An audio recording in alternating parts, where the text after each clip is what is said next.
नमस्कार, मी मयुरी आणि तुम्ही पाहत आहात MS स्टोरी विथ मयुरी. सध्या सोशल मीडियावर आणि बातम्यांमध्ये एकच चर्चा आहे आणि ती म्हणजे नाशिकचा तो स्वयंघोषित कॅप्टन अशोक खरात. ज्योतिषाच्या नावाखाली वासनेचा बाजार मांडणाऱ्या या भोंदू बाबाला पोलिसांनी बेड्या ठोकल्या आणि अख्खा महाराष्ट्र हादरून गेलाय. पण ही चर्चा फक्त त्याच्या अटकेची नाहीये, तर या नराधमाच्या डोक्यावर असलेल्या राजकीय छत्राची आहे.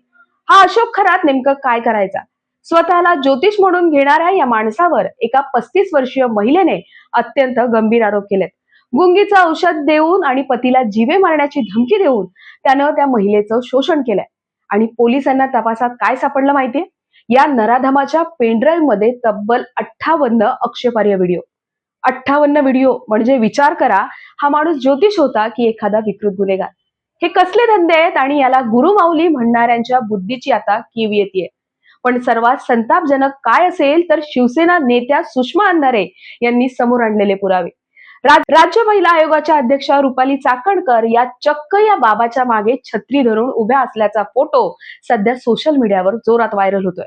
ज्या हातांनी राज्यातील शोषित महिलांना आधार द्यायचा, तेच हात आता एका अत्याचारी बाबाच्या डोक्यावर छत्री धरून त्याला सन्मान देत आहेत असा फोटो व्हायरल होतोय. अंधारे यांनी तर हेही उघड केलंय की चाकणकर ताई या बाबाच्या श्री शिवनिका संस्थांच्या डायरेक्टर बोर्डावर आहेत.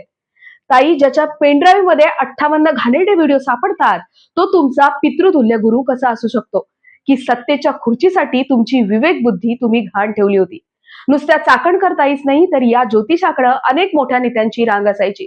केसरकर, तटकरे अशी नावं सध्या चर्चेत आहेत. सत्ता टिकवण्यासाठी कुणी स्वतःच्या हातची करंगळी कापून घेण्यासारखे अघोरी प्रकार करायचे, कोणी याच्या सांगण्यावरून अघोरी पूजा करायचे. 21व्या शतकातले हेच आमचे नेते आहेत का? जनतेच्या प्रश्नांवर काम करण्याऐवजी आमचे लोकप्रतिनिधी या अशा भोंदू बाबांच्या पायाशी लोळं घालतायत. ही महाराष्ट्रासाठी शरमेची गोष्ट आहे. आता चाकणकर ताई म्हणतायत की मला त्याच्या वैयक्तिक आयुष्याबद्दल कल्पना नव्हती.